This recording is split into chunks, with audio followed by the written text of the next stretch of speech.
Hari ini Cik Ani nak berkongsi cara Cik Ani buat kek sarang semut. Mula-mula kita nak buat karamel dia dulu. Kita cairkan gula ni.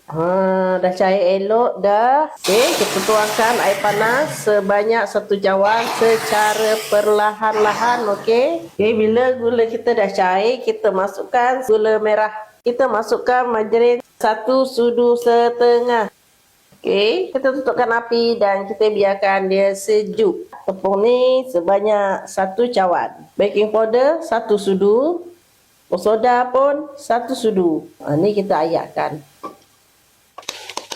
Telur 4 biji. Okey, susu pekat manis sebanyak setengah cawan. Sedikit garam.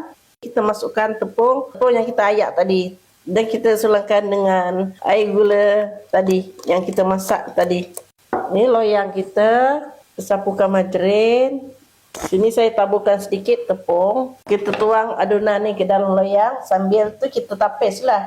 Okay, kita bakar dia selama 1 jam. 50 minit kita menggunakan api bawah sahaja. 10 minit terakhir kita menggunakan api atas bawah ya. Okey, kita tunggu sejuk dulu.